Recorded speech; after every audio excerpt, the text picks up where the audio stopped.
Hello students, இந்த செஷனில் நம்ம இன்ஸ்ட்ருமெண்டேஷன் அண்ட் கண்ட்ரோல் இன்ஜினியரிங் டிபார்ட்மெண்ட்டில் கம்ப்யூட்டர் அப்ளிகேஷன் சிமுலேஷன் ப்ராக்டிக்கலில் ஃபிஃப்த் எக்ஸ்பெரிமெண்ட் வந்து நம்ம பார்க்க போகிறோம். ஃபிஃப்த் எக்ஸ்பெரிமெண்ட் வந்து கம்ப்யூட்டர் அப்ளிகேஷன் அப்படிங்கிற அந்த செக்ஷனில் தான் வந்து 5வது எக்ஸ்பெரிமெண்ட் வந்து இருக்குது. சரி ஃபஸ்ட்டு அந்த எக்ஸசைஸ் என்ன அப்படின்னு சொல்லி பார்த்துருவோம். சரி, கம்ப்யூட்டர் அப்ளிகேஷன் அப்படிங்கிறதுல ஃபிஃப்த் எக்ஸ்பெரிமெண்ட். சரிங்களா, 5வது எக்ஸசைஸ் பார்த்தீங்கன்னா என்ன சொல்கிறாங்கன்னா, prepare line bar and pie chart to illustrate the subject wise performance of the class for any one semester. இல்லைங்க, ஒரு செமஸ்டர்னுடைய சப்ஜெக்ட் வைஸ் பர்ஃபார்மன்ஸ். சரிங்களா, சப்ஜெக்ட் வைஸ் பர்ஃபார்மன்ஸ்னா இப்போ ஒரு செமஸ்டர் இருக்குன்னா அந்த செமஸ்டரில் எத்தனை சப்ஜெக்ட் இருக்கோ அத்தனை சப்ஜெக்டில் ஒவ்வொரு சப்ஜெக்ட்டும் வந்து எத்தனை பேர் வந்து எக்ஸாம் எழுதினாங்க, எத்தனை பேர் பாஸ் ஆனாங்க, எவ்வளோ பர்சன்டேஜ் வந்திருக்கு அப்படிங்கிற மாதிரி அதை வந்து என்ன பண்ண சொல்கிறாங்கன்னா, லைன் சார்ட்டாவோ பார் சார்ட்டாவும் பை சார்ட்டாவும் டிஸ்பிளே பண்ணி காமிக்க சொல்கிறாங்க. சரி, எது மூலிமா பண்ண சொல்கிறாங்க? இந்த எக்ஸசைஸ் வந்து எதில் பண்ண சொல்கிறாங்க அப்படின்னு பார்த்தீங்கன்னா, ஸ்ப்ரெட்ஷீட்டில் பண்ண சொல்கிறாங்க. ஸ்ப்ரெட்ஷீட்னா வந்து ஏற்கனவே நம்ம 4th எக்ஸ்பெரிமெண்ட் வந்து பார்த்துருக்கோம். ஸ்ப்ரெட்ஷீட் அப்படிங்கிறது எக்ஸல், அதை தான் நம்ம வந்து ஸ்ப்ரெட்ஷீட் அப்படின்னு சொல்லி சொல்ல போகிறோம். சரி, ஓகே. இந்த 5th எக்ஸ்பெரிமெண்ட் வந்து எக்ஸலில் நம்ம எப்படி வந்து செய்யலாம் அப்படின்னு சொல்லிட்டு இந்த செஷனில் நம்ம வந்து பார்ப்போம். சரி, ஓகே. ஃபஸ்ட்டு எக்ஸல் வந்து ஓப்பன் பண்ணிக்கலாம். எக்ஸல் ஓப்பன் பண்ணுறதுக்கு ஆல் ப்ரோக்ராம்ஸ், சரி, மைக்ரோசாஃப்ட் ஆஃபீஸ், மைக்ரோசாஃப்ட் எக்ஸல் 2000. சரி, வெர்ஷன் ஒன்றும் பிரச்சனை இல்லை. சரிங்களா, ஓகே. இந்த மாதிரி ஓப்பன் ஆயிடுச்சு. இப்போ இதில் என்ன பண்ணலாம் அப்படின்னு பார்த்தீங்கன்னா, நீங்கள் ஃபஸ்ட் டைப் பண்ணிக்கோங்க. என்ன சப்ஜெக்ட்டு, அதுக்கப்புறம் எவ்வளோ பேர் அப்பியர் ஆனாங்க, எவ்வளோ பேர் பாஸ் ஆனாங்க, பாஸ் பர்சன்டேஜ். சரிங்களா, அதோட டைப் பண்ணிக்கோங்க.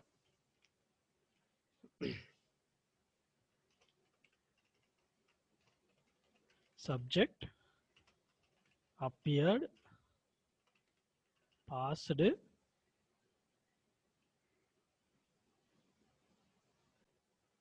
சரிங்களா, எவ்வளோ பேர் அப்பியர்ட் ஆனாங்க, எவ்வளோ பேர் பாஸ் ஆனாங்க, அதுக்கப்புறம் பர்சன்டேஜ். சரிங்களா, இந்த மாதிரி டைப் பண்ணிக்கோங்க. சப்ஜெக்ட் அப்படிங்கிறது கீழே சப்ஜெக்ட் 1, சப்ஜெக்ட் 2, சப்ஜெக்ட் 3 அப்படின்னு டைப் பண்ணாலும் சரி, அந்த சப்ஜெக்டோட பேரையே நீங்கள் கொடுத்தாலும் சரி, ஏதாவது ஒரு செமஸ்டர்னுடைய ரிசல்ட் அனாலிசிஸ் பர்ஃபார்மன்ஸ் வந்து சொல்கிறாங்க. நீங்கள் எந்த செமஸ்டர் சொன்னாலும் சரி, சப்ஜெக்டோட பேர் தெரிஞ்சுன்னா சப்ஜெக்ட் பேர் கொடுங்க. இல்லை அப்படின்னா நீங்கள் சப்ஜெக்ட் 1, சப்ஜெக்ட் 2, சப்ஜெக்ட் 3 அந்த மாதிரி வந்து கொடுத்துட்டு போயிட்டே இருங்க. சரிங்களா, சப்ஜெக்ட் நேம், சரி, இது உள்ளார போயிடுச்சு தெரியல அப்படின்னா இதை மறுபடியும் கிளிக் பண்ணிங்கன்னா பெருசாகும். எவ்வளோ பேர் அப்பியர் ஆனாங்க, எவ்வளோ பேர் பாஸ் ஆனாங்க, பர்சன்டேஜ் எவ்வளோ, சரி இப்படி போட்டுக்குவாங்க. சரி, சப்ஜெக்ட் நேம் அப்படிங்கிறதுல சப்ஜெக்ட் நேம் தெரிஞ்சால் சப்ஜெக்ட் நேம் போடுங்க. இல்லை அப்படின்னா சப்போஸ் இப்போ இங்கிலீஷ் 1, இல்லை இன்ஜினியரிங் இங்கிலீஷ் 1, ஏன்னா 2வது செமஸ்டர்னு வச்சுக்கோங்களேன். செகண்ட் செமஸ்டருடைய ரிசல்ட் பர்ஃபார்மன்ஸ் மாதிரி வேணால் வச்சுக்குவோம். சரிங்களா, சரி, சப்ஜெக்ட் நேமு, அதுக்கப்புறம் ஃபிசிக்ஸ், அதுக்கப்புறம் அப்ளைடு,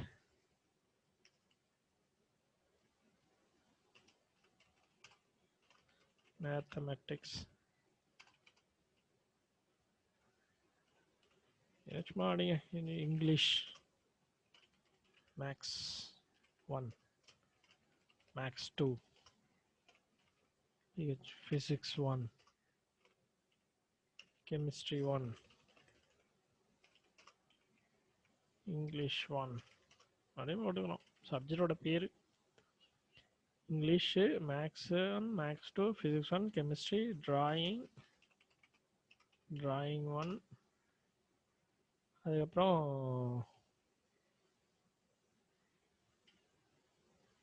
வேற என்ன இருக்கு, மேக்ஸு 2, மேக்ஸு, ஒரு ஃபிசிக்ஸ், ஒரு கெமிஸ்ட்ரி, டிராயிங், சும்மா physics practical, PHSC physics practical, சும்மா கெமிஸ்ட்ரி ப்ராக்டிக்கல் அந்த மாதிரி போட்டுக்கலாம். இங்கிலீஷ் 2னே வச்சுக்கோங்க. Maths 3, applied maths, physics 2, chemistry 2, drawing 2.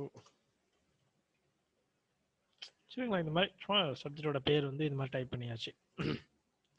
அதுக்கப்புறம் எவ்வளோ பேர் அப்பியர் ஆனாங்க அப்படிங்கிறதுக்கு நீங்களா சும்மா ஏதோ ஒரு அப்ராக்சிமேட்டாக நம்பர் டைப் பண்ணிக்கோங்க. சப்போஸ் ஏதோ ஒரு 300 இந்த மாதிரி டைப் பண்ணிக்கோங்க. 345 சும்மா அடிங்க எவ்வளவோ.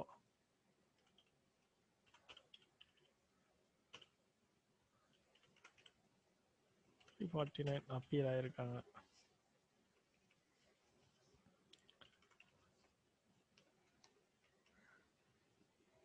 339 330 325 315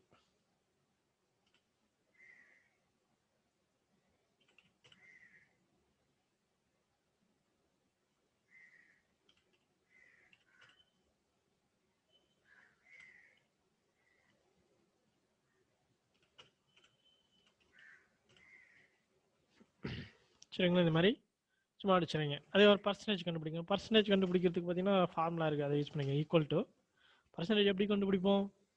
எவ்வளோ பேர் பாஸ் டிவைடட் பை அப்பியர், அதான் வந்து பர்சன்டேஜ். சரிங்களா?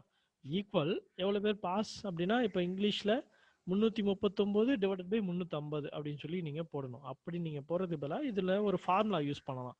எப்படி சார் ஃபார்முலா யூஸ் பண்ணுறது அப்படின்னு பார்த்தீங்கன்னா, ஈக்குவல் சிம்பிள் போட்டுட்டு இப்போ 339 அப்படிங்கிறதுக்கு உண்டான அந்த பர்டிகுலர் செல்லோட பேர் என்ன அப்படின்னு பார்த்தீங்கன்னா C3. சரிங்களா? C3 டிவைடட் பை, ஸோ அந்த 339 தான் நம்ம டிவைட் பண்ண போகிறேன். ஸோ அது இந்த பேர் என்ன C3. அதுக்கப்புறம் 350 டிவைட் பண்ணணும், அப்பியரால் டிவைட் பண்ணணும். அப்பியர் 350 பாருங்க B3. இதை பர்சன்டேஜிங் போது இன்ட்டு 100 நீங்கள் மல்டிப்ளை பண்ணணும். உங்களுக்கு பாருங்க 96.85 அந்த மாதிரி சம்திங் வந்துருச்சு. இப்போ ஒரு தடவை இந்த மாதிரி ஃபார்முலா யூஸ் பண்ணிட்டீங்கன்னா இப்போ பாருங்க இந்த புள்ளியில் வச்சு இழுத்து விட்டிங்கன்னா எல்லாத்துக்கும் வந்துடும், ஈஸியாக போயிடும், சிம்பிளாக முடிஞ்சிடும். சரிங்களா? இப்போ இந்த டெசிமல் நமக்கு வந்து 2 டிஜிட்டாக குறைச்சிக்கோங்க. குறைக்கிறதுக்கு எல்லாத்தையும் செலக்ட் பண்ணிவிட்டு நம்ம ஏற்கனவே போகிற எக்ஸஸில் நம்ம கூட பார்த்துருப்போம். இதில் பாருங்கன்னா இன்க்ரீஸ் டெசிமல் அப்படின்னு சொல்லி இருக்கு. இது அது வேணாம், அதுக்கு பதிலாக பக்கத்தில் இருக்கிற டிக்ரீஸ் டெசிமல் வந்து குறைச்சிக்கோங்க, 2 டெசிமல் இருக்கிற மாதிரி. சரிங்களா? அவ்வளோதான். இப்போ இதையெல்லாம் என்ன பண்ணுங்க, உங்களுக்கு தேவையான மாதிரி அலைன் பண்ணி சென்டராக வச்சுக்கிட்டு சப்ஜெக்ட்லாம் வந்து லெஃப்ட்டில் வச்சுக்கோங்க. செலக்ட் பண்ணி லெஃப்ட் கொடுத்துருங்க. இப்போ இதுக்கு ஒரு பாக்ஸை போட்டுருங்க. பாக்ஸ் போடுறதுக்கு ஃபாண்ட்டுக்கு மேலே பார்த்தீங்கன்னா இங்கே ஃபாண்ட்டுங்க ஆல் பார்டர் அப்படிங்கிறத கொடுத்தீங்கன்னா உங்களுக்கு வந்து வந்துடும். சரிங்களா? இப்போ subject name appeared passed percentage அப்படிங்கிறது கொஞ்சம் போல்டாக வேணுமா, போல்டு. ஓகே, ஃபஸ்ட்டு இந்த மாதிரி டைப் பண்ணி வச்சுருங்க. சரியா? டைப் பண்ணி வச்சதுக்கப்புறம் இப்போ என்ன சொல்கிறாங்க, லைன் சார்ட், பார் சார்ட், அதுக்கப்புறம் பை சார்ட், 3 சார்ட் வந்து இதுலேருந்து எடுத்து டிஸ்பிளே பண்ண சொல்கிறாங்க. ஸோ 3 சார்ட் வந்து நம்ம போடணும். எப்படி போடலாம் பாருங்க. ஃபர்ஸ்ட் சார்ட் போடுறதுக்கு இன்செட் அப்படிங்கிற மெனுக்கு போய்க்கோங்க. போயிட்டு ஃபர்ஸ்ட் நமக்கு சார்ட்ல என்னென்னலாம் டிஸ்பிளே பண்ணணும்னு நினைக்கிறீங்களா ஃபர்ஸ்ட் அதெல்லாம் செலக்ட் பண்ணிக்கோங்க. ஃபர்ஸ்ட் சப்ஜெக்டோட பேரு, அப்பியர்டு, பாஸ், பர்சன்டேஜ் எல்லாத்தையும் செலக்ட் பண்ணிக்கோங்க. சரிங்களா? எல்லாத்தையும் செலக்ட் பண்ணிட்டு இன்செட்ங்கிற மெனுக்கு போயிட்டு இதில் பாருங்க காலம், லைனு, பார் சார்ட். சரிங்களா? பார் சார்ட்னாலும் காலம் சார்ட் எல்லாம் ஒன்று தான். Column chart, line chart, bar chart அப்படின்னு சொல்லிட்டு எல்லாமே வரிசையாக வந்து இருக்கும். அதில் வந்து என்ன பண்ணுங்க, லைனு, பார் சார்ட். சரிங்களா? அதில் இப்போ காலம் அப்படிங்கிறத கிளிக் பண்ணுங்க.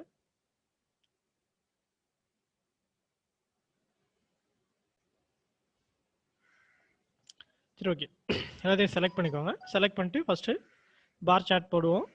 பார் சார்ட், காலம் சார்ட் எல்லாம் ஒன்று, ஒரே மாதிரி தான். பார் சார்ட்னா அதே தான், ஒன்றே தான். சரிங்களா? சரி, இப்போ இன்செட் அப்படிங்கிறத கிளிக் பண்ணிட்டு காலம் அப்படிங்கிறத கிளிக் பண்ணுங்க. காலம் அப்படிங்கிறதுல பாருங்க இங்கே 2D காலம் அப்படின்னு சொல்லிட்டு இருக்கும். ஸோ இந்த இதை வந்து கிளிக் பண்ணிக்கோங்க.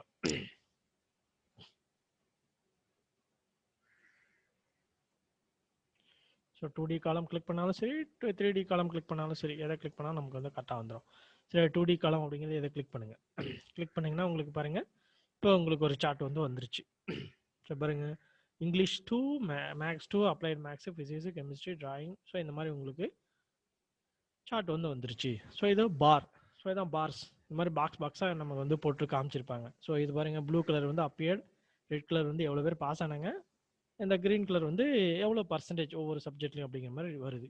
ஸோ இதில் வந்து உங்களுக்கு இந்த டேபிள் இங்கே நம்ம எவ்வளோ டேட்டாஸ் இருக்கோ இந்த டேட்டாவும் உங்களுக்கு தெரியணும் அப்படின்னா அப்புறம் சார்ட் லே அவுட் அப்படின்னு சொல்லிட்டு இங்கே ஒரு ஆப்ஷன் கொடுத்துருப்பாங்க. இந்த ஆப்ஷனில் இதை கிளிக் பண்ணுங்க. கிளிக் பண்ணிங்கன்னா பாருங்க கீழே உங்களுக்கு வந்து ஒரு சின்ன கட்டை மாதிரி தெரியும். அந்த கட்டை மாதிரி தெரியறதுல உங்களுக்கு அந்த டேட்டாவும் டிஸ்பிளே ஆயிரும். ஸோ இதை கிளிக் பண்ணிங்கன்னா உங்களுக்கு அந்த டேட்டாவோட உங்களுக்கு வந்துடும். ஸோ இப்போ பார்த்தீங்கன்னா நான் டக்குன்னு தெரிஞ்சுக்கலாம். பாரு இங்கிலீஷு இது வேணா கொஞ்சம் சின்னதாக இருக்குன்னா வேணா பெருசு பண்ணிக்கோங்க. பாருங்க இங்கிலீஷ் அப்பியர் வந்து 350, பாஸ் வந்து 339% எவ்வளோ. ஸோ இதை இங்கே காமிச்சிருப்பாங்க பார். இதுதான் பார் சார்ட். சரிங்களா? பார் சார்ட் வந்து இப்படி தான் நம்ம வந்து போடணும். ஸோ இதில் வந்து டைட்டில் நீங்கள் ஏதாவது மாற்றணும் அப்படின்னா இந்த இடத்துல சார்ட் டைட்டில் அப்படிங்கிற இடத்துல நீங்கள் மாற்றிக்கலாம். என்ன டைட்டில் கொடுக்கணும்னு நினைக்கிறீங்களோ அந்த டைட்டில். சரிங்களா? என்னது result performance, result result performance. So இந்த மாதிரி உங்களுக்கு என்ன கொடுக்கணும்னு நினைக்கிறீங்களோ அதை வந்து கொடுத்துக்கோங்க. இந்த சைடு என்ன இருக்குது? இந்த சைடு வந்து நமக்கு strength and percentage, students, number of students. இந்த இடத்துல இதை கிளிக் பண்ணிட்டு நம்பர் ஆஃப் ஸ்டூடெண்ட்ஸ் அப்படின்னு சொல்லிட்டு போடுங்க. நம்பர் ஆஃப் ஸ்டூடெண்ட்ஸ் அதுக்கப்புறம் அண்டு பர்சன்டேஜ் அதையும் வேணால் வச்சுக்கலாம். அண்டு பர்சன்டேஜ், பர்சன்டேஜும் அதில் தான் இருக்குது, நம்பர் ஆஃப் ஸ்டூடெண்ட்ஸும் அதிலே தான் இருக்குது.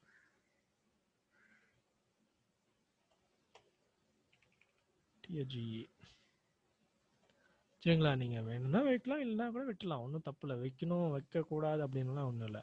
வச்சே தான் ஆகணும் அப்படிங்கிறதும் கிடையாது. சரிங்களா? இந்த மாதிரி நீங்கள் டைப் பண்ணால் தான் டைப் பண்ணலாம். இல்லை அப்படின்னா அது அப்படியே இருந்துட்டு போகுது அப்படின்னாலும் நீங்கள் அப்படியே வேணாலும் விட்டுறதா இருந்தாலும் விட்டுலாம். சரிங்களா?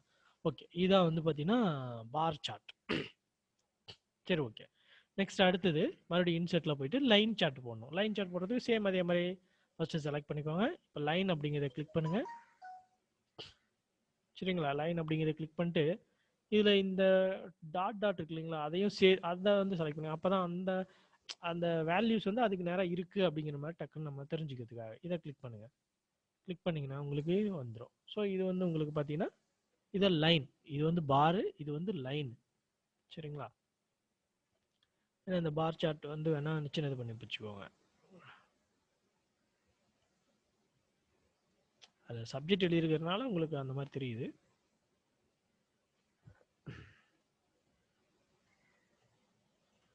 சரி, ஓகே. இது வந்து பாருங்க இப்போ பார் சார்ட் இவ்வளோதான். சேம் இதுவும் அதே மாதிரி உங்களுக்கு அந்த சப்ஜெக்ட் வைஸ் இங்கே வந்து கீழே இருக்குது. ஸோ இதுலேயும் உங்களுக்கு இந்த மாதிரி கீழே வரணும் அப்படின்னு நினச்சிங்கன்னா இதுலேயும் அதே மாதிரி இங்கே கிளிக் பண்ணுங்கள். அந்த ஆப்ஷன் கொடுத்துருப்பாங்க, இதை கிளிக் பண்ணிங்கன்னா உங்களுக்கு கீழே இதுலேயும் அதே மாதிரி சார்ட் வந்து வந்துடும். இதில் வந்து நீங்கள் டைப் பண்ணுறா இருந்தால் டைப் பண்ணிக்கலாம். சார்ட்டோட டைட்டில் என்ன, ரிசல்ட் பர்ஃபார்மன்ஸ்,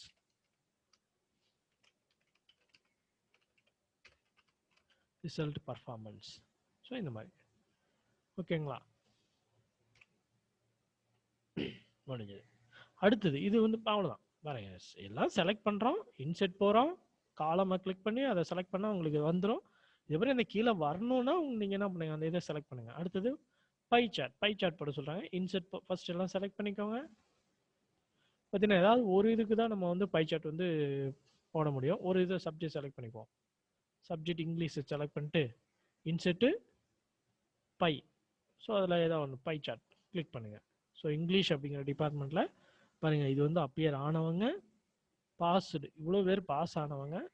இது வந்து பார்த்தீங்கன்னா உங்களுக்கு பர்சன்டேஜ். ஸோ இதுதான் உங்களுக்கு இந்த மாதிரி போடலாம். இல்லை எனக்கு வந்து இது வந்து பர்சன்டேஜ் தேவையில்லை, நம்ம பை சார்ட் போடும்போது நம்ம இப்படி போடலாம். எவ்வளோ பேர் அப்பியர் ஆனாங்க, எவ்வளோ பேர் பாஸ் ஆனாங்க அப்படிங்கிற மட்டுமே நம்ம பை சார்ட் போட்டோம்னா போதும். சரிங்களா? சரிங்க, இது எவ்வளோ பேர் அப்பியர் ஆனது. சரிங்களா? அப்பியர் ஆனது மட்டும் இந்த மாதிரி ஒவ்வொரு சப்ஜெக்ட்லேயும் வந்து எவ்வளோ பேர் இந்த மாதிரி அப்பியர் ஆகியிருக்காங்க. இப்போ இங்கிலீஷ் 2 அப்படிங்கிறது இது வந்து இவ்வளோ பேர் அப்பியர் ஆனாங்க. இந்த மேக்ஸு இதுலேயும் அதே மாதிரி பார்த்தீங்கன்னா வேல்யூஸ் டிஸ்பிளே ஆகிறதே இருக்குது. என்ன வச்சுக்கலாம். அப்புறம் இங்கிலீஷு, ஃபிசிக்ஸு, இது ஒவ்வொன்றும் எது அப்படின்னு சொல்லி அதிலே டிஸ்பிளே ஆகிற மாதிரி தேவைன்னா வைக்கலாம், இல்லைன்னா விட்டுடலாம். நமக்கு வைக்கணும் அப்படிங்கிறதுலாம் கிடையாது. சரிங்களா? இதுதான் ஒவ்வொன்று எவ்வளோ பர்சன்டேஜ். இதுதான் பார் சார்ட். சரிங்களா? இது வந்து பார் சார்ட்டு, இது லைன் சார்ட், இது வந்து பார்த்தீங்கன்னா பை சார்ட். சரிங்களா? அவ்வளோதான். இது ஃபஸ்ட்டு இந்த மாதிரி டைப் பண்ணிவிட்டு அது நம்ம என்ன வேணுமோ அதுக்கு தகுந்த மாதிரி நம்ம வந்து சார்ட் வந்து நம்ம போடலாம். பார் சார்ட்னா பார்ஸ், இந்த மாதிரி லைன்ஸாக நமக்கு பார் மாதிரி டிஸ்பிளே பண்ணி காமிக்கும். இது பார் சார்ட். லைன் சார்ட்னா லைன், நீங்கள் இதில் நம்ம லைன் சார்ட்னா நீங்கள் கிரிக்கெட் மேட்ச்லாம் பார்த்துருப்போம். சரியா? லைன்ஸ் 50 ஓவருக்கும் ஒவ்வொரு ஓவருக்கும் எவ்வளோ ரன் எடுத்தாங்க அப்படிங்கிற அந்த சார்ட் வந்து போட்டு காமிச்சிட்டு போவாங்க. அதே மாதிரி அடுத்த அடுத்த ஃபர்ஸ்ட் விளையாடும்போது அடுத்தவங்க விளையாடும்போது முன்ன இருந்த கிராஃப்னுடைய லைனுக்கும் இப்போ விளையாடுறவங்க வந்து அதை விட அதிகமாக ரன் எடுத்திருக்காங்களா, அதை விட கம்மியான ரன்ல போயிட்டு இருக்கா, கீழே இறங்கிட்டு போகுதா இல்லை அதிகமாகிட்டு போகுதா அப்படிங்கிற மாதிரி நமக்கு சார்ட்லாம் போட்டு காமிச்சிட்டு இருப்பாங்க. சரிங்களா? அது வந்து லைன் சார்ட். ஸோ இந்த மாதிரி தான் அவங்க வந்து பண்ணுவாங்க. சரிங்களா? அதே மாதிரி அப்பியர், அதே மாதிரி அடுத்து நெக்ஸ்ட் பை சார்ட். ஸோ இது இந்த மாதிரி நம்ம வந்து சார்ட் வந்து போடலாம். சரிங்களா? இதான் வந்து நமக்கு இந்த இந்த எக்ஸ்பெரிமெண்ட்ல நமக்கு வந்து சொன்னதே இவ்வளோதான். என்னது, ஒரு ரிசல்ட் பர்ஃபார்மன்ஸ்ல ஏதோ ஒரு செமஸ்டருடைய ஒரு கிளாஸ்னுடைய பர்ஃபார்மன்ஸை பற்றி சொல்ல சொன்னாங்க. சரிங்களா? அவ்வளோதான். கிளாஸோட பர்ஃபார்மன்ஸ்னா அந்த சப்ஜெக்ட்ல அந்த ரிசல்ட்டை பற்றி தான் மெயினாக சொல்ல முடியும். சரி, எவ்வளோ பேர் எழுதுனாங்க, எவ்வளோ பேர் பாஸ் ஆனாங்க, எவ்வளோ பர்சன்டேஜ். சரிங்களா? அவ்வளோதான் இந்த எக்ஸசைஸ். இதில் வேற எந்த மேக்ஸிமம் டவுட் இருக்க வாய்ப்பு இல்லை. சரி, ஓகே. நெக்ஸ்ட் நம்ம அடுத்த கிளாஸ்ல வந்து பார்க்கலாம். இந்த எக்ஸசைஸ் வந்து அவ்வளோதான். Okay, thank you.